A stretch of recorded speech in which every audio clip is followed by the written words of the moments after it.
ऐसा बटन दबाना तुम की संत की रक्षा हो, ऐसा बटन दबाना तुम की संत की रक्षा हो, ऐसा। और पूज्य महाराज श्री का शुभ आगमन हो गया है, पूज्य अनिरुद्धाचार्य जी महाराज का आगमन हो गया है। आपकी करतल ध्वनि चलती रहे बस श्री के चरणों। ये हमारा सौभाग्य है। बैग लेने बस के पास आ जाए, तो कुछ बैग रह गए हैं, जिन भक्तों के रह गए बैग लेने आ जाए बस के पास। 10-15 बैग रह गए हैं, बस के पास आ जाए, जिन भक्तों के रह गए हो बैग।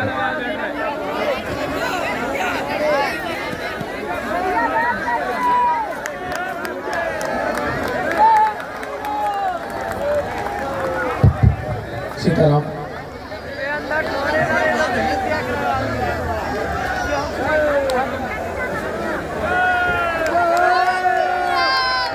सीताराम।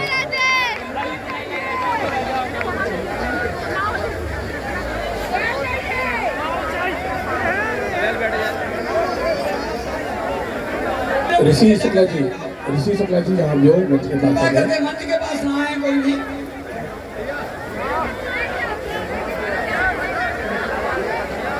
ये हम कवियों का सौभाग्य है। हमारे सरकार बैठो भैया बैठो। आप लोग चलो निकल भाई। तो बढ़िया बैठ जाओ सब लोग, बैठ जाओ सब लोग बढ़िया।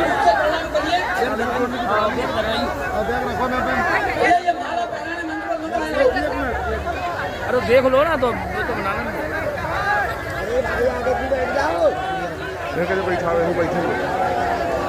बैठे आ जाए महाराज, कृपा करके आप लोग बैठ जाइए, सब लोग सामने खड़े हो गए। एक आके में पुलिस वाले आए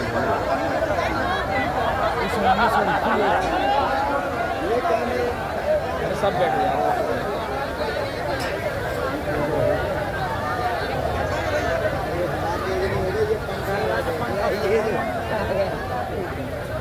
बैठ जाओ भाई। सरकार केवल एक निवेदन है आपसे, सब बैठ जाएंगे अभी। ये जो वाणी पुत्र यहाँ आए हैं, बस एक एक स्मृति चंद्र को देन का आशीर्वाद दें। मैंने काव्य पाठ शुरू करा दिया, महाराज खुद बैठा दिए सब, लेकिन ये सब जो आए हैं आपका आशीर्वाद लेने आपके चरणों में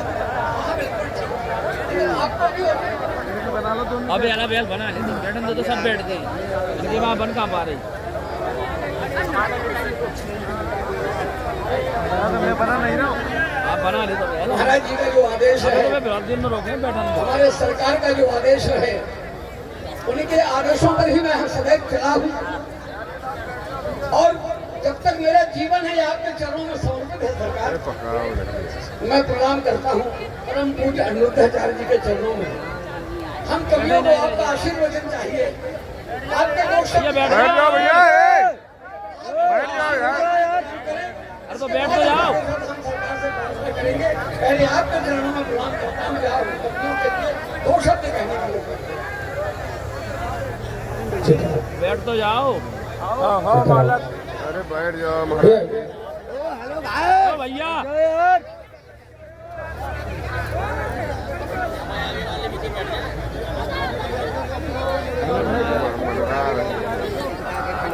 भैया बिना मांग रहे पहले आप बैठ जाए।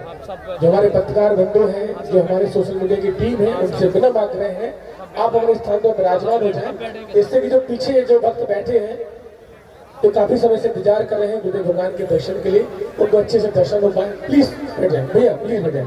उस सेवादार आ जाए, थोड़ा व्यवस्था बना दें, पुलिस प्रशासन आ जाए, सभी हमारे जो भाई हैं, भाई बंधु हैं, पत्रकार बंधु, उनको बैठा दें। हमारे बीच में आप देख रहे हैं कि संत भगवान पधार चुके हैं और ऐसा लग रहा है कि आज नौगांव की पावन धरा में संत भगवान पूरे भारतवर्ष से पधारे हैं और हमारे बीच में पूज्य महाराज जी सत्यनारायण महाराज जी भी हैं, अयोध्या से पधारे महाराज जी भी हैं और वृंदावन धाम से जिन्हें आप सभी जानते ही हैं पूज्य महाराज श्री भी विराजमान है। पहले हम आप सभी आशीर्वचन स्मरण करेंगे सत्यनारायण महाराज जी के, इसके बाद आगे की ओर चलेंगे। जय श्री राम। बोलिए सरकार की जय, बालाजी सरकार की जय। परम पूज्य बागेश्वर धाम सरकार के श्री चरणों में प्रणाम। श्री अनोध्याचार्य महंत जी के श्री चरणों में प्रणाम। श्री हमारे हनुमानगढ़ी के महंत राजू दास जी महाराज के श्री चरणों में प्रणाम और मंच पर विराजमान सभी संतों के श्री चरणों में प्रणाम।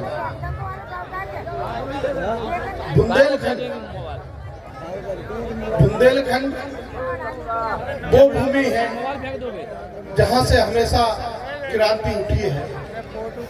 1857 की क्रांति, वीरांगना रानी लक्ष्मीबाई, वो देश आजाद हुआ था। आज सनातन की क्रांति हमारे परम पूज्य बागेश्वर सरकार के शंखनाद से संपूर्ण भारत और विश्व में उठी है। हिंदू एकता के लिए, हिंदू राष्ट्र के लिए महाराज जी ने जो संकल्प लिया है, वो हम हिंदुओं का जो पीड़न हो रहा था, हम बहुसंख्यक होते हुए भी जिस तरह से सताए जा रहे थे, मैंने इस पर एक छोटी सी कविता लिखी है कि अगर इन हिंदुओं की कहानी हम सुनाने लगेंगे तो इंसान पत्थर भी आंसू बहाने पड़ेंगे, बहाने लगेंगे।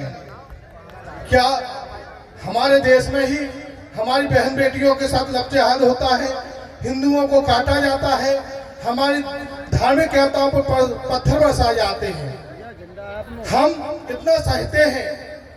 आज हमारे बुंदेलखंड से इस क्रांति का आगाज हुआ है।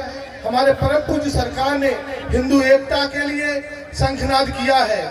जातिवाद छोड़ के एकजुट होके हम सब हिंदू एक हैं और इस क्रांति को संपूर्ण विश्व में पहुंचाना है, जिससे हमारा हिंदू कहीं पर भी शोषित ना हो और हिंदू सशक्त बने। हम सब ये संकल्प लें और महाराज जी के श्री चरणों में प्रणाम करें कि ऐसे बुंदेलखंड में महान संत और महापुरुष जो बुंदेलखंड की धरा से पुनः शंखनाद कर रहे आजादी का, जिस तरह वीरांगना रानी लक्ष्मीबाई ने किया था, और हम सबको साथ देना है तन मन धन से, आपसी स्वार्थ से ऊपर उठकर इस शंखनाद में साथ चलना है। इसी के साथ मैं परम पूज्य बागेश्वर सरकार के श्री चरणों में प्रणाम करता हूँ। जय श्री राम, जय श्री राम, जय श्री राम। बहुत बहुत धन्यवाद पूज्य महाराज के आशीर्वाद वचन हम आप सभी ने स्मरण करें।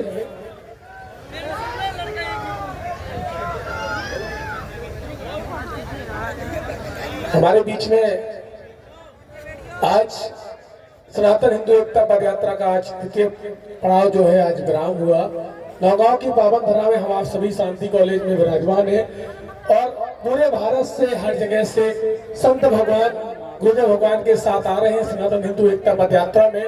आप देख रहे हैं कि वृंदावन धाम से पधारे गौरी गोपाल आश्रम से पूज्य महाराज श्री, जिनके संकल्प भी बहुत ही अद्भुत है। आपने देखे भी होंगे टीवी के माध्यम से कि पूज्य महाराज श्री गौरी गोपाल आश्रम में वृद्धा माता पिता के का आश्रम है जो सेवा करते हैं। वहां पे जिनके बेटा या बेटी अपने माता पिता को घर से निकाल देते हैं, छोड़ देते हैं, ऐसे वृद्ध माता पिता की आप सेवा करते हैं। अन्नपूर्णा भंडारा प्रतिदिन वहां पर गौरी गोपाल आश्रम में चलता है। तो हमारे मध्य में विराजमान है पूज्य महाराज श्री गौरी गोपाल आश्रम के पूज्य श्री अनुरुद्राचार्य जी महाराज जी हमारे मध्य में विराजमान है। उनके करतल ध्वनि से हम उनको प्रणाम करते हैं, तालियों से हम उनका स्वागत करेंगे और पूज्य महाराज जी का आशीर्वाद वचन हम सभी स्मरण करेंगे और उसके बाद फिर गुरुदेव भगवान के आशीर्वाद वचन स्मरण करेंगे। पूज्य महाराज जी के चरणों में मेरा आग्रह है कि आप हम सभी को आशीर्वाद वचन प्रदान करें। बैठ जाओ भाई। जय श्री राम। बैठ जाओ। जूते ही ना उतार। अरे यार उधर उतार लो भाई। बोलिए भक्तवत्सल भगवान की, पूज्य बागेश्वर धाम की, बालाजी सरकार की, श्री गौरी गोपाल भगवान की, श्री वृंदावन बिहारी लाल की, पूज्य महाराज जी की। भगवान की कृपा से संतों के चरणों में दास अनिरुद्ध का कोटि कोटि नमन। आचार्य जनों के बैठ जाओ भाई।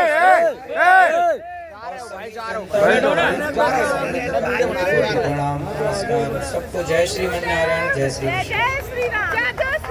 सभी उपस्थित कवियों को प्रणाम, आपकी वाणी को प्रणाम, सरस्वती माँ जो आपके भीतर विराजी हैं उनको प्रणाम, भगवान राम को प्रणाम। आप सभी की उपस्थिति, आज जो ये यात्रा आप देख रहे हैं, यह यात्रा इस आज़ाद हिंदुस्तान के बाद, आज़ाद भारत के बाद ये पहली इस तरह की यात्रा है।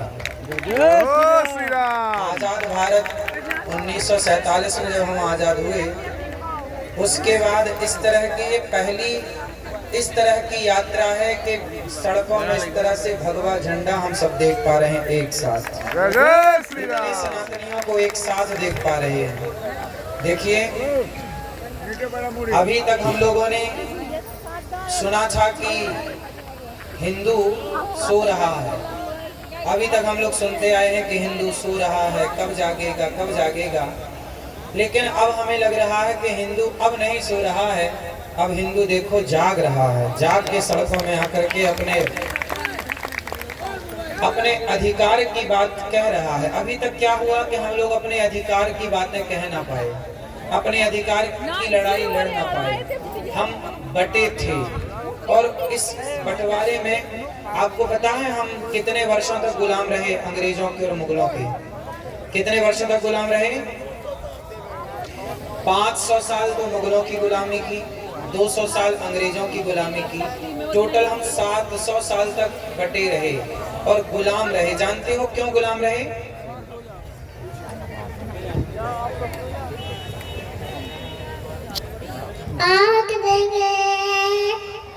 ए भैया हटके। जय श्री राम। जय श्री राम। बालाजी के लिए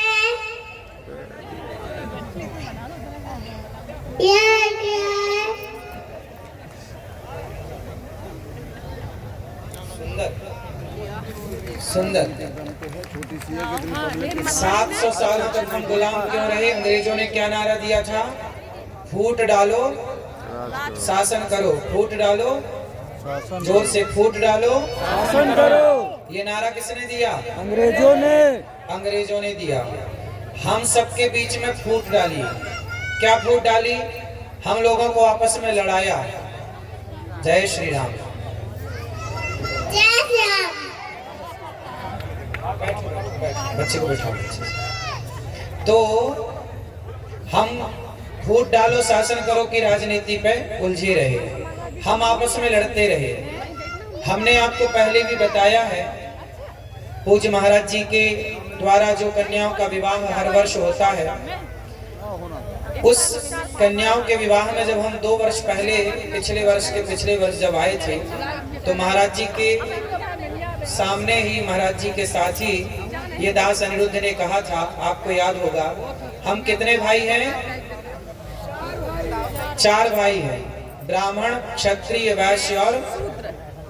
अच्छा एक बात बताओ, पूज्य महाराज जी कह रहे हैं कि हिंदू राष्ट्र बनाओ, सरकार को निवेदन कर रहे हैं, आप सब सम्मिलित हैं यात्रा में। ये दास अनिरुद्ध भी आज यात्रा में सम्मिलित हुआ और हमें अच्छा लगा आप सबका दर्शन करके। अच्छा सोचो, सारा हिंदू समाज, सारा भारत चाहता है कि हिंदू राष्ट्र बने। आप में से कितने लोग चाहते हैं कि हिंदू राष्ट्र बने? अच्छा ये बताओ, महाराज जी जो काम पूज्य बागेश्वर धाम सरकार जो कार्य कर रहे हैं, इस कार्य में हम सभी भारतवासियों को एकजुट होकर के एक मंच में खड़े होकर हिंदू राष्ट्र की मांग करनी चाहिए कि नहीं करनी चाहिए? करनी चाहिए। अब हम विभाजित ना रहें, अब हम संगठित हो जाएं। कोई व्यक्ति चल रहा है तो हम या तो संग चलें, या फिर हम साथ में शारीरिक नहीं चल पा रहे हैं तो घर बैठे ही समर्थन करें। यदि आप सनातन को मजबूत करना चाहते हैं तो कुछ बातें ध्यान से सुनिए। एक तो पक्ष ये है कि देश हिंदू राष्ट्र बने। थोड़ी देर के लिए इमेजिन करो, सोचो, यदि ये भारत हिंदू राष्ट्र नहीं बना, थोड़ी देर के लिए सोचो, यदि ये भारत हिंदू राष्ट्र नहीं बना, और थोड़ी देर के लिए सोच लो कि आज दक्षिण भारत में आप जाओ तो इसी भारत में हमारे हिंदू अल्पसंख्यक हो गए कि नहीं? हाँ या ना? बहुत सारे राज्यों में हिंदू कम हो गए और अन्य लोगों की, विधर्मियों की संख्या ज्यादा हो गई। एक छोटी सी कल्पना करो, जरा सोचो कि यदि ये भारत मुस्लिम राष्ट्र बन जाए, यदि ये भारत हिंदू राष्ट्र हम चाह रहे हैं कि बने, यदि हिंदू राष्ट्र के लिए हिंदुओं ने समर्थन नहीं दिया, यदि हिंदू खड़े नहीं भये, और जरा सोचो कि यदि ये देश मुस्लिम राष्ट्र बन गया, तो मुझे एक प्रश्न का उत्तर देना, यदि ये देश मुस्लिम राष्ट्र बना, यदि इस देश में मुसलमानों की संख्या बढ़ी, तो जानते हो क्या होगा? क्या इस देश में आपकी बहन बेटियां, क्या आप इस देश में, यदि ये मुस्लिम राष्ट्र बनता है, मुसलमानों की संख्या बढ़ती है, तो क्या इस देश में आप सुरक्षित रह पाओगे? नहीं। अच्छा, क्या फिर इस देश में सिख लोग सुरक्षित रह पाएंगे? नहीं। उत्तर दो। नहीं। क्या इस देश में जैन लोग सुरक्षित रह पाएंगे? नहीं। अब जैन कहें, सिख कहें कि जी हम हिंदू राष्ट्र में हम सहयोग क्यों करें, क्योंकि आप तो हिंदू राष्ट्र की बात कर रहे हैं। अब जैन लोग कहें कि जी हम आपका समर्थन क्यों करें, सिख कहें जी हम आपका समर्थन क्यों करें, हमारे बौद्ध लोग कहें कि जी हम समर्थन क्यों करें, क्योंकि हम तो बौद्ध धर्मावलंबी हैं, आप तो हिंदू राष्ट्र की मांग कर रहे हैं। तो जैन कहे, सिख कहे और बौद्ध कहे कि हम आपका समर्थन क्यों करें। तो मैं उन लोगों के लिए एक बात बताऊं, कभी इस सवाल कोई आपसे करे तो आप उत्तर दे पाए। इसके लिए हिंदू राष्ट्र मतलब है सनातन राष्ट्र, हिंदू राष्ट्र का मतलब है सनातन राष्ट्र, और ये सभी लोग सनातनी हैं, चाहे वो सिख हो, चाहे वो जैन हो, चाहे वो बौद्ध हो। अब यहाँ एक छोटी सी बात जो मैंने कही, उसकी जरा बात समझो। यदि जैन कहते हैं कि हम आपका समर्थन क्यों करें, क्योंकि आप तो सनातन राष्ट्र बनाना चाहते हैं, हिंदू राष्ट्र बनाना चाहते हैं, तो उन जैन भाइयों से पूछना, उन सिख भाइयों से पूछना, उन बौद्ध भाइयों से पूछना कि यदि ये भारत मुसलमानों के कब्जे में आया और ये मुस्लिम राष्ट्र रहा, तो बताओ क्या ये मुसलमान फिर सिखों को रहने देंगे? क्या ये मुसलमान जैनों को रहने देंगे? क्या जैनों की और सिखों की बहन बेटियां सुरक्षित रहेंगी? क्या बौद्ध सुरक्षित रहेंगे? इसलिए सनातन सुरक्षित है तो सिख, जैन, बौद्ध, संपूर्ण विश्व सुरक्षित है। यदि सनातन सुरक्षित नहीं है ना मेरे भाइयों, तो कोई आपको बचाने वाला नहीं है। हेलो, इसलिए कहता हूँ बैठ जाओ भैया, सनातन का समर्थन बैठ जाओ। हेलो, हमारे जैन भाई ये भी सनातनी बैठ जाओ और बैठ हमारे जाओ। सिख भाई ये भी सनातनी है, और हमारे बौद्ध भाई ये भी सनातनी है। हम सबको सनातन का साथ देना चाहिए, सब एक है। यदि बट गए, जैसे हम बात करते हैं जातियों की, ब्राह्मण, क्षत्रिय, वैश्य, शूद्र, हम इन जातियों में तो बटे हैं, लेकिन एक बात बताओ, क्या जैन और हिंदू अलग हैं? जैनों के भगवान हैं भगवान ऋषभदेव जी, 24 तीर्थंकर में एक तीर्थंकर भगवान ऋषभदेव जी, हाँ या ना? अब ये बताओ कि जैन ऋषभदेव जी को मानते हैं और हम लोग 24 अवतारों में एक अवतार हम लोग भगवान ऋषभदेव जी को मानते हैं। हमारे 24 अवतारों में भी एक अवतार कौन है? भगवान ऋषभदेव जी। तो जैन और हिंदू, जैन और हम सनातनी, हम दोनों की विचारधारा एक है कि नहीं? माना कि मत अलग अलग हो सकते हैं, विचारधाराएं अलग अलग हो सकती हैं, पर हम हैं तो एक ना। इसलिए मैं जब बात करूं सनातन की, मैं जब बात करूं सनातन धर्म की, मैं जब बात करूं हिंदू राष्ट्र की और सनातन राष्ट्र की, यदि कोई आपको कहे कि जी हिंदू राष्ट्र बन रहा है, हम क्यों नहीं, ये सनातन राष्ट्र, हिंदू राष्ट्र मतलब सनातन राष्ट्र, और सनातन राष्ट्र बनेगा, हम सुरक्षित रहेंगे। सनातन कहते हैं ना कि नींव यदि बचेगी, नींव मजबूत है तो इमारत टिकी रहेगी, कितना भी तूफान और कितना भी भूकंप आए। नींव कमजोर है, इमारत कितनी सुंदर है तो ढह जाएगी, गिर जाएगी। तो इस दुनिया की नींव सनातन ही है। सनातन सुरक्षित है तो सब सुरक्षित है। यदि सनातन हिला तो सब हिल जाएंगे, फिर कौन बचेगा?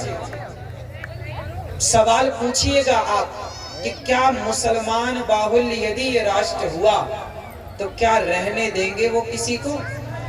एक छोटा सा मैं एग्जांपल देता हूं आपको। पृथ्वीराज चौहान का नाम तो सुना होगा।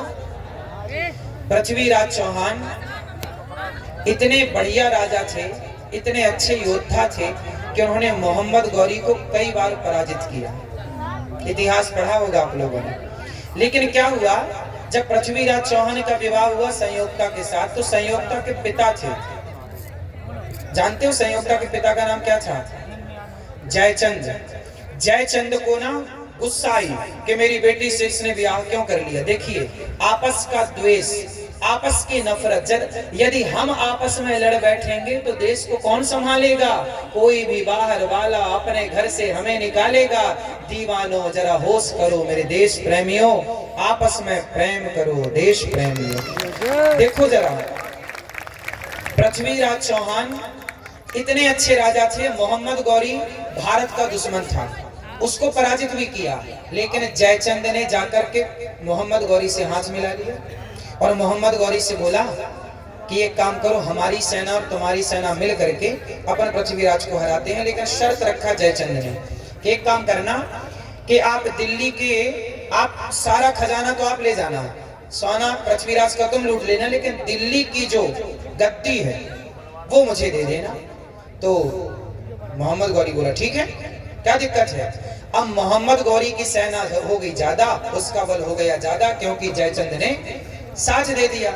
अब जब साथ दिया, समर्थन दिया, तो पृथ्वीराज को उन्होंने, जब वो शयन कर रहे थे, अधर्म से पकड़ लिया और ले गए और आंखें फोड़ दी, आप सब जानते हो। फिर क्या हुआ, जयचंद ने बोला मोहम्मद गौरी से चलो अब दिल्ली की सत्ता दो, सोना तुम ले जाओ, सत्ता हमें दे जाओ। तब जयचंद को मोहम्मद गौरी ने चौराहे पर खड़ा करके मारा। उस जयचंद को कहा मोहम्मद गौरी ने कि मूर्ख, जब तू अपने देश के लोगों का सगा ना हो सका, जब तू अपने सगे दामाद का सगा ना हो सका, तो तू मोहम्मद गौरी का सगा होगा? जयचंद को मार दिया, तू गद्दार है। एक बात बताऊं, इस सनातन यात्रा में ना, जो ये यात्रा निकल रही है, हम सबको इस यात्रा से जुड़ना चाहिए और इस अच्छी यात्रा का समर्थन करना चाहिए। वरना जयचंद जैसे लोग समाज में जो मोहम्मद गौरी का साथ देते हैं, तो मोहम्मद गौरी साथ लेके जीत तो जाएगा, लेकिन तुम्हें छोड़ेगा नहीं। इसलिए सनातनियों, सनातन का साथ देना, धोखे से भी किसी और का साथ मत देना, क्योंकि तुम्हारी यार में वो हमें तो पराजित कर देंगे, लेकिन तुम्हें भी नहीं छोड़ेंगे। ये बात हर उस जैन भाई के लिए है, हर उस सिख भाई के लिए है, हर उस बौद्ध के लिए है, जो सोचते हैं कि आप तो सनातन यात्रा निकाल रहे हैं, हमारा क्या लाभ है। तो मैं चाहूंगा कि भारत का प्रत्येक सिख हो, जैन हो या बौद्ध हो, प्रत्येक व्यक्ति को आकर इस सनातन यात्रा का साथ देना चाहिए और अपनी रक्षा करनी चाहिए। ये हिंदुओं की यात्रा ही है ऐसा नहीं, सबकी यात्रा है। क्यों जी, बात सही है? अब ये बताओ, हम जातियों में बट गए, ब्राह्मण बट गया, क्षत्रिय बट गए, वैश्य बट गए, शूद्र बट गए। हमने कई बार कथा में कहा, वेद मंत्र इसका प्रमाण है। बताओ, ब्राह्मण, क्षत्रिय, वैश्य, शूद्र, इन चारों के पिता कौन है? चारों का बाप कौन है? बोलो। ये सब बातें आप याद कर लो, कोई भी पूछे तुरंत फट से जवाब दे दो।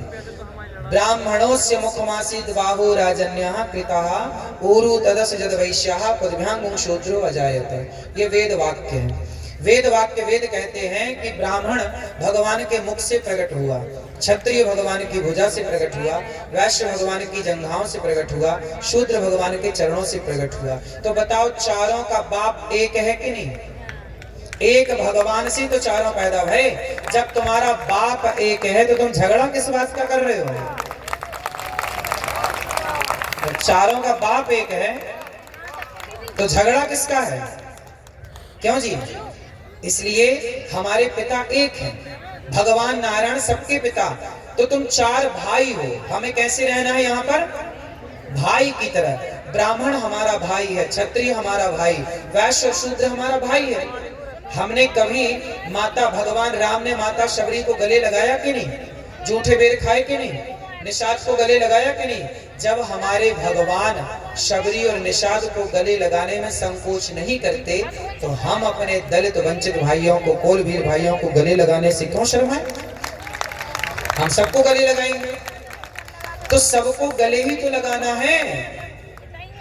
ऊंच नीच हमारे देश में देखो, पहले भी ना जातियां बनी थी, जातियां व्यवस्था के लिए बनाई गई थी। जैसे ये मध्य प्रदेश है और बगल में उत्तर प्रदेश है, फिर झारखंड है, फिर बिहार है। अच्छा ये बताओ, मध्य प्रदेश की पुलिस क्या उत्तर प्रदेश में काम कर सकती है? क्या उत्तर प्रदेश की पुलिस मध्य प्रदेश में काम कर सकती है? उत्तर दो, नहीं काम कर सकती। क्यों? अच्छा ये बताओ, भारत एक है कि 2 है? एक है। बोलो, एक है। भारत एक है, लेकिन एक भारत में ही राज्य बहुत सारे हैं। क्या बहुत सारे हैं? राज्य। ये उत्तर प्रदेश है, ये मध्य प्रदेश है, ये झारखंड है, ये गुजरात है, ये राजस्थान, फला फला राज्य। क्यों बने राज्य?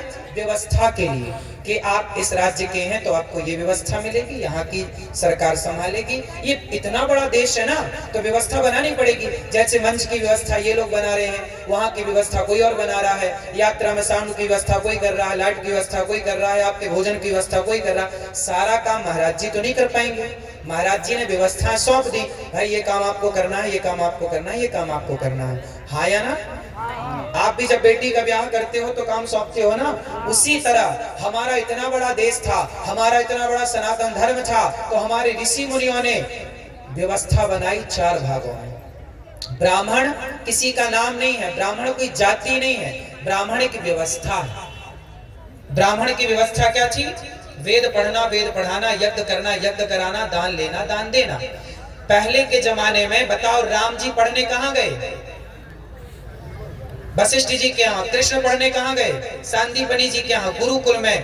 पहले ब्राह्मण ही पढ़ाता था और पढ़ाने का कोई शुल्क नहीं होता था। जब से विद्या पैसे से पढ़ाई जाने लगी, जब से शिक्षा बिकाऊ हुई, तब से यहाँ नौकर पैदा होने लगे देश में। वरना पहले चंद्रगुप्त सम्राट पैदा करते थे, चाणक्य। चाणक्य ने पढ़ाया चंद्रगुप्त को, क्या बनाया? बोलो, चंद्रगुप्त को नौकर बनाया कि सम्राट?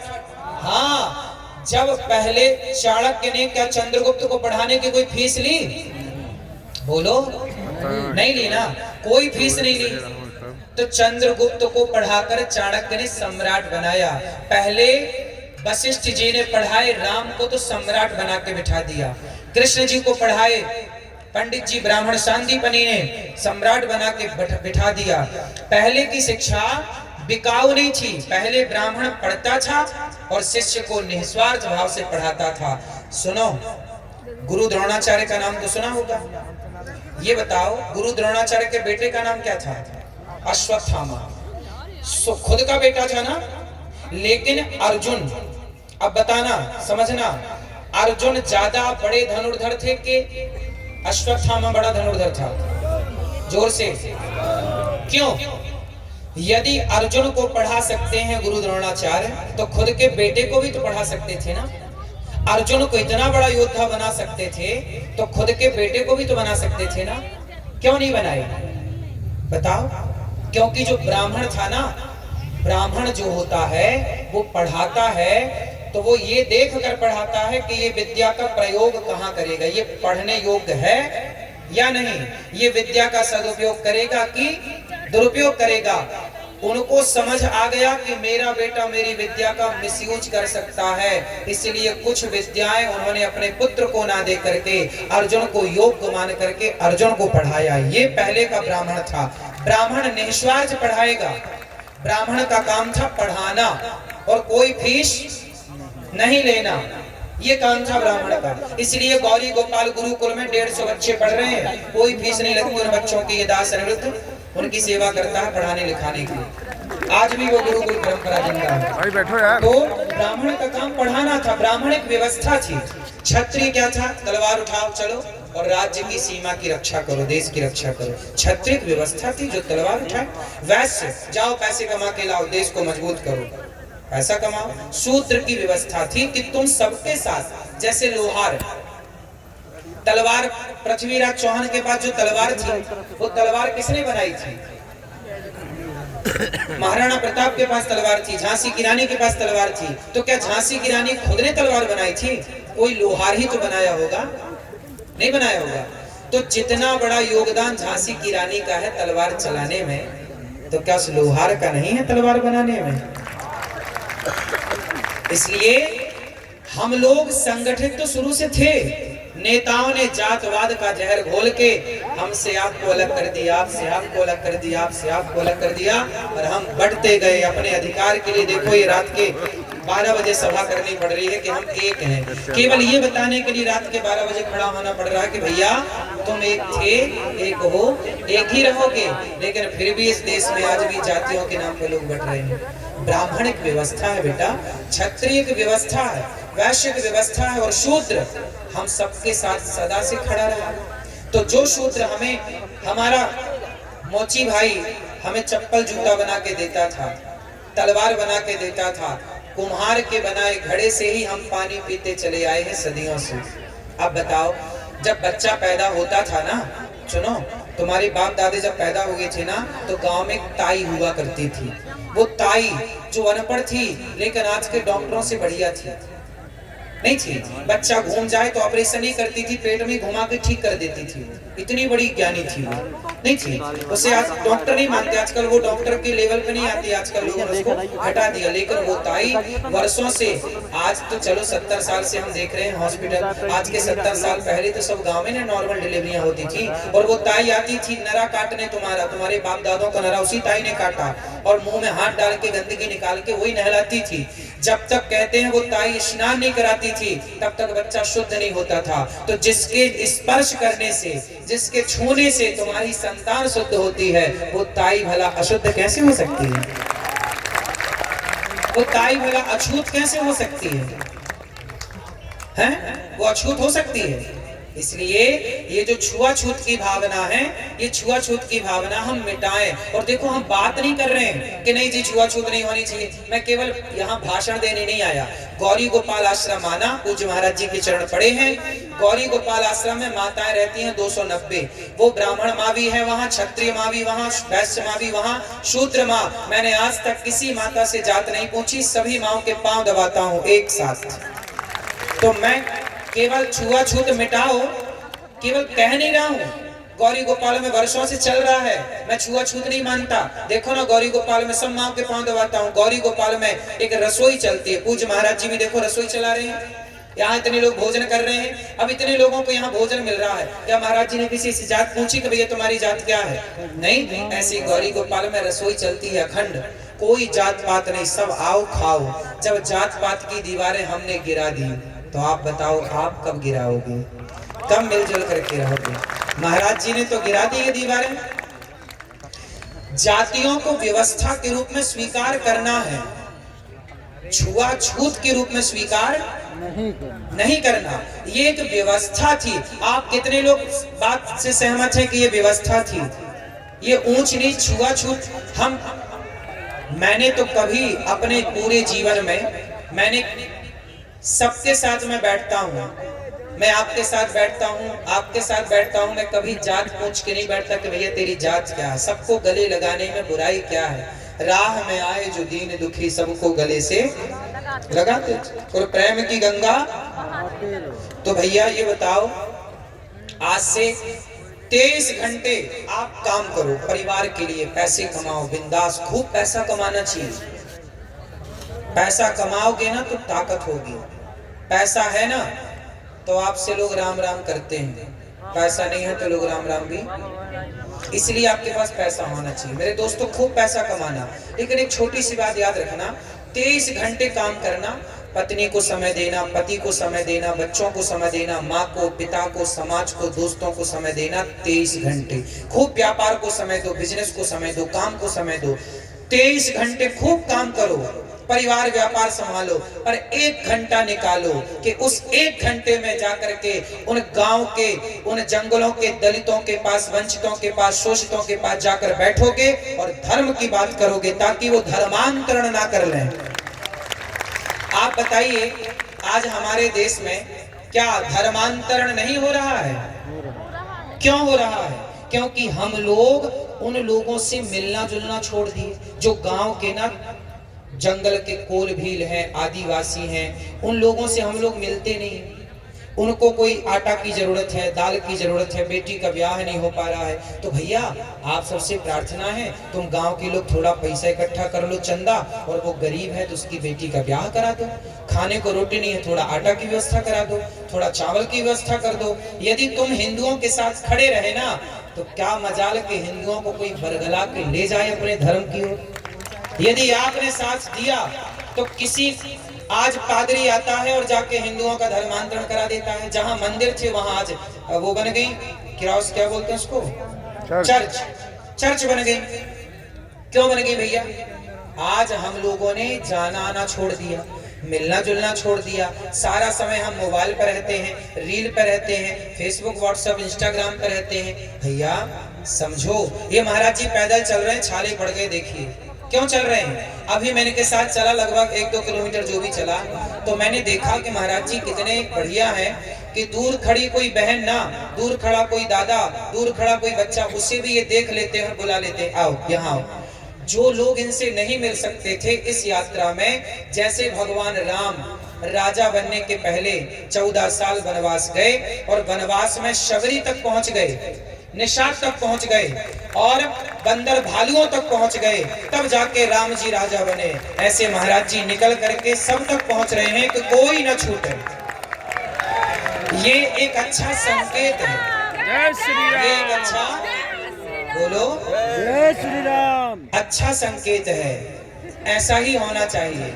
हम लोगों को गांव-गांव जाना चाहिए, घर घर जाना चाहिए। आप सब लोग भी इस यात्रा 9 दिन की यात्रा पूरी करके जब घर जाएं तो संकल्प लें, आपके गांव के आसपास आपको पता तो होगा ना कि इस आदमी ने धर्मांतरण कर लिया है, उसके पास जाके बैठो, गीता ले जाओ। भैया तुम्हें क्या दिक्कत थी सनातन धर्म से? तुमने, हमारे यहाँ शिवाजी के बेटे हुए हैं संभाजी, क्या नाम था? संभाजी के बारे में जरा गूगल में सर्च कर लेना, अभी रात को या कल पता चल जाएगा। संभाजी ने खूब युद्ध जीते, लेकिन एक बार मुगलों ने धोखे से पकड़ लिया। ये मुगलों ने धोखा बहुत किया है। हम ईमानदारी से चलते रहे, पीठ से अब पीठ में आके वार कर दिया। अब क्या करें, हम आपकी तरफ देख रहे, कोई पीठ हमारे दे तो मर ही जाएंगे। ये छाती पे प्रहार करे कब है? ये तो पीछे से खंजर भौंके है ना। तो संभाजी को इन्होंने पकड़ लिया और संभाजी के बारे में जब मैंने पढ़ा, और आप पढ़ोगे ना रो पढ़ोगे, तुम्हारी आंखों में आंसू आएंगे। संभाजी के नाखून पकड़ के उन्होंने चिमटी से, बड़े जो होता है लोहे की, पकड़ के खींच लिया, नाखून उखड़ गया और उस उखड़े नाखून में गरम गरम पानी डाला मुगलों ने। सोचो, फिर सरिया जलता हुआ लाए, यहाँ धसाया और जब घाव हुआ तो नमक डाल करके घिस दिया, ऐसे ऐसे। संभाजी लगभग 39 दिन तक इस तरह से तड़पाया। उंगली काट दी एक, आज एक उंगली काटी, कल फिर ये पंजा काट दिया, फिर ये काट दिया। और सोचो कितना कष्ट। और क्यों संभाजी की गर्दन में तलवार रखी? सुनो, धर्मांतरण कर लो तो मुगल हो जाओ, तो मुसलमान बन जाओ, हम तुम्हें छोड़ देंगे। संभाजी बोले मारोगे और क्या करोगे? स्वधर्मे निधनम श्रेयः परधर्मो भयावह। गीता में लिखा है कि अपने धर्म में रह के मर जाना अच्छा है, पर अपने धर्म का परित्याग करना अच्छा नहीं है। इसका उदाहरण संभाजी महाराज है। मर गए, शरीर के टुकड़े टुकड़े हो गए। अरे गुरु गोविंद सिंह जी के बच्चों के बारे में नहीं सुना? 2 बच्चों को, 2 तो शहीद हो गए थे और 2 बच्चों को दीवार में चुनवा दिया। एक 5 साल का छोरा, एक 7 साल का बच्चा। क्यों, यही उम्र थी लगभग? 7 साल के बच्चा कितना बड़ा होता भैया? 7 साल का बच्चा, 7 साल के बच्चे को जिंदा दीवार में चिनवा दिया, दीवार खड़ी कर दी आगे पीछे से, जिंदा बच्चों को दीवार। सोचिए क्यों? बच्चों से कहा तलवार रख के गर्दन में, धर्म बदल लो। 5 साल का बच्चा बोला मार दो, मर जाएंगे पर धर्म परिवर्तन नहीं करेंगे। क्या खून था, क्या जज्बा था, क्या प्रेम था अपने धर्म से। और आज का आदमी 500 रुपया में बिक जाता है, 500 रुपया कोई दे दे, 1000 रुपया कोई दे दे, तो आदमी धर्म परिवर्तन करने को तैयार है। मेरे दोस्तों, ये सब इसलिए हो रहा है कि आप जैसे युवा अभी हमारे गांव के वंचितों तक, शोषित तक, आदिवासी दलित भाइयों तक पहुंचे नहीं है। आपसे मेरी हाथ जोड़ के प्रार्थना है, पूज्य महाराज जी की भी आपसे यही प्रार्थना है। और ये यात्रा इसीलिए निकाली गई है कि महाराज जी सब तक पहुंचे। मुझे बहुत अच्छा लगा जब मैंने सुना कि महाराज जी ने यात्रा निकाली, मैं लालायित हो गया और इनके प्यार ने मुझे खींच लिया, आप सबके प्यार ने खींच लिया और आज आप सबके बीच में सेवा करने के लिए दास हाजिर हूं। तो मुझे कितने लोग, मैं जब भी कथा करने जाता हूं, मैं बिहार गया कथा करने, जहां भी मैं कथा करने जाता हूं, अभी मैं यहाँ ददरुआ धाम और ग्वालियर में कथा थी, मैं जहां कथा करने जाता हूं, मैं गरीब दीन दुखियों के घर जरूर जाता हूं और उनसे पूछता हूं कि तुम्हें कोई पैसे दे के धर्मांतरण तो नहीं कराने आता। यदि मैं जा के पूछ सकता हूं, महाराज जी जा के पूछ सकते हैं, तो आपकी भी तो जिम्मेदारी है कि आप भी जा के पूछें। कोई दिक्कत है तो आप उनका सहयोग करें। अपने दोस्त, जैसे शराब पीने के लिए तुम लोग सहयोग कर लेते हो ना, यार जरा 100 तो मिलाओ, 100 तो मिला, पौआ ले आते हैं, पी लेते हैं।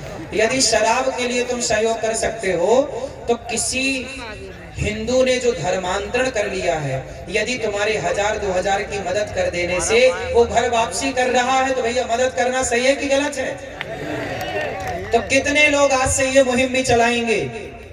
1 घंटा राष्ट्र को देंगे, 1 घंटा धर्म को देंगे। किसको देंगे? 23 घंटा परिवार व्यापार के लिए काम करेंगे और 1 घंटा बैठेंगे दीन दुखी शोषित वंचित दलितों के पास जाके। क्यों भैया, कोई कमी तो नहीं है, कोई दिक्कत तो नहीं है? महाराज जी ने 200-200, 300-300 बेटियों का विवाह करते हैं। क्यों करते हैं? भीख मांग मांग के, भैया थोड़ा सहयोग करो, थोड़ा सेवा करो, लोग देते हैं और ये महाराज जी करते हैं। पिछली वर्ष विवाह हुआ कन्याओं का, महाराज जी ने सबको गाड़ियां दी, महाराज जी ने सबको कितना सामान दिया। एक बाप अपनी बेटी को जितना नहीं दे सकता, वो जो महाराज जी ने इतना कुछ दिया उन बेटियों को। क्यों? ये चाहते हैं कि हमारे देश में हिंदू धर्मांतरण की आग में ना झुलसे। तो ये जितनी मदद कर सकते हैं कर रहे हैं। कुछ मदद ये कर रहे हैं, कुछ मदद हम करें, कुछ मदद आप सब करो, है ना? गौरी गोपाल आश्रम में कितने लोग कथा सुन सुन के, कितने लोगों ने धर्म छोड़कर वापस आ गए केवल सुन सुन करके। कितने लोगों को हम जा के समझाते हैं, कितने लोगों को बैठ करके प्यार से समझाते हैं। आपने प्रश्नोत्तरी में भी सुना होगा, कितने लोग आए, बोले हमने पहले बदल लिया था, बाद में कथा सुनी तो वापस आए। तो ये सब चल रहा है। हम लोग अपने स्तर से जो बन रहा है कर रहे हैं, आप लोग भी करिए। हम सब जब खड़े होंगे, कहते हैं ना, ये 5 उंगलियां ऐसे करो सब लोग, ऐसे सारी उंगलियां अलग है ना, ये उंगलियां अलग हैं तो कमजोर हैं, कमजोर हैं। एक उंगली पकड़ के कोई भी तोड़ सकता है, लेकिन जब ये 5 उंगलियां इस तरफ बनती हैं और किसी को पड़ जाए ठूसा तो दांत बाहर आ जाते हैं, हाँ या ना? तो जहां सुमति तहां संपत्ति नाना, जहां कुमति तहां विपत्ति निदाना। एक झाड़ू बहुत सारे तिनकों से जुड़कर बनती है। यदि वो झाड़ू तिनकों से जुड़ती है तो सारे कचरे को साफ करती है, और यदि वो झाड़ू स्वयं बिखर जाए तो खुद कचरा बन जाती है कि नहीं? हाँ या ना? मेरे सनातनियों, संगठित रहोगे तो कचरा साफ करते रहोगे, और यदि बिखर गए तो स्वयं कचरा बन जाओगे। इसलिए सबसे बड़ी बात है कि आपको संगठित होना है। तो अब से कितने लोग संगठित रहेंगे? जातियों के नाम पर हमें बंटना। बढ़िया बात कही किसी ने कि बटोगे तो कटोगे, बटोगे तो। बात सही है कि गलत है? सही है ना? तो फिर फॉलो करो, बटो मत, सबको गले लगाओगे, सब तक पहुंचोगे। कौन कौन पहुंचेगा? अपने गांव के आसपास के जंगल के कोल भी आदिवासियों तक पहुंचना है और उनका सपोर्ट करना है, हाँ या ना? और पूज्य महाराज जी का साथ हम सबको मिलजुल करके देना है। पूज्य महाराज जी की यात्रा में, ऐसी यात्रा पहली बार आजाद भारत में देखने को मिली है, और मैं चाहूंगा कि ऐसी यात्राएं अब सदा देखने को मिलती रहें, जब तक पूर्ण रूप से सनातन राष्ट्र की स्थापना ना हो जाए, सनातन राष्ट्र बनेगा तो गौ हत्या नहीं होगी, गौ माता बचेगी। आज एक और 2013 में एक कानून बना, सुनो, एक आखिरी बात कह के, आपको रात हो रही है, सुबह उठना भी है, आखिरी बात कह के बात को पूरी करें। 2013 में एक कानून बना हमारे देश में, इसी देश में। जानते हो क्या कानून बना? कि कोई भी मुसलमान खड़े होके कह दे कि ये जमीन हमारी है तो वो जमीन उसकी हो जाती है। आप कोर्ट केस नहीं कर सकते, अपील नहीं कर सकते। एक ऐसा कानून, अभी आपने सुना होगा, अंबानी के घर को कह दिया मुसलमानों ने कि वक्फ बोर्ड का घर है, मतलब वक्फ बोर्ड की जमीन पे बना है। क्यों जी, बात सही है? ये सुना कि नहीं आप लोगों ने? अब सोचो कि वक्फ बोर्ड ने ये कह दिया, मुसलमानों ने ये कह दिया कि अंबानी का घर वक्फ बोर्ड की जमीन में बना है। अब सोचिए, अंबानी जैसों को ये नहीं छोड़ रहे हैं तो कल आपके घर में खड़े होकर कह दें कि ये घर, ये जमीन वक्फ बोर्ड की है, तो कानून सरकार ने ऐसा बना दिया कि वो कह देंगे तो आपको खाली करना पड़ेगा। ये 2014-13 का कानून है, इसको आप पढ़िएगा, सर्च करिएगा, समझिएगा कि अब हमारे देश के नेता पुराने 2013 में ऐसा कानून बनाए। उसमें बताया जाता है कि केवल 14 मुसलमान थे और बाकी सबने, हिंदू नेताओं ने समर्थन करके कानून पास कर दिया मुसलमानों के पक्ष में कि वो किसी भी जमीन पे खड़े होकर कह दें कि हमारी है तो हिंदुओं को खाली करना पड़ेगी और वो कोर्ट में अपील भी नहीं कर सकते। ऐसा, अब बताइए ये सही है कि गलत है? अब आपकी जमीन पे खड़े होकर कह दें कि ये हमारी है तो खाली करना पड़ेगा। और कौन खाली करवाएगा? सरकार खाली करवाएगी, क्योंकि कानून बना दिया। अब सोचिए, इस देश में हमारी ही जमीनों पर वो कब्जाएं करने को तैयार है। फिर जाओगे कहां? मैंने कई बार एक बात दोहराई कि देखो, बांग्लादेश से खदेड़े गए तो भारत आए, पाकिस्तान से खदेड़े गए तो भारत आए, जम्मू कश्मीर से खदेड़े गए तो भारत के कोने कोने में गए। सोचो कि जिस दिन भारत से खदेड़े जाओगे कहां जाओगे? इसलिए सनातनियों को जगाने के लिए महाराज जी खड़े हैं। आपसे प्रार्थना है, जागो। और महाराज जी साक्षात मुझे लगता है कि भगवान ही सनातनियों के लिए इस धरती पर इस रूप में अवतार लेकर के किसी न किसी रूप से आए हैं और ये सनातन की इस तरह की सेवा कर रहे हैं। ये हमारे सनातन संस्कृति के लिए बब्बर शेर हैं और इनका साथ सदा हमें देना चाहिए, कंधे से कंधा मिलाकर खड़ा होना चाहिए। और मैं तो भारत के सबको निवेदन करूं कि महाराज जी जो काम कर रहे हैं बढ़िया कर रहे हैं। और सुनो, हम लोग बच्चे हैं, यदि हम लोग कोई गलती भी करें ना तो हमारे बड़े संत हैं, साधु हैं, वो आके हमें 2 थप्पड़ भी जमाए, कान पकड़ के भी कहें कि भाई आप ये गलत कर रहे हो, ये वो मार्गदर्शन करें। हम तो कहते हैं कि हम गलत हैं तो हमें आप समझाओ कि भाई ये आपने गलत कहा, हम उसे सुधार करेंगे। लेकिन यदि अच्छा काम कोई कर रहा है तो सबको साथ जरूर देना चाहिए। क्यों जी? यदि हम कोई गलत कदम रखें तो हमें समझा दो कि भैया आप ये गलत है, हम सुधार कर लेंगे। बच्चा गलती करता है तो मां थप्पड़ जमाती कि नहीं? बोलो।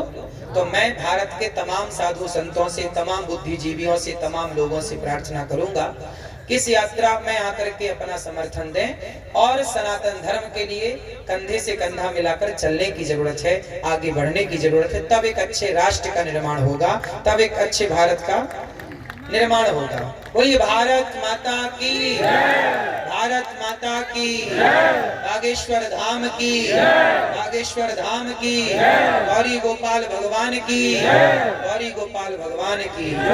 सबको राधे राधे। राधे राधे।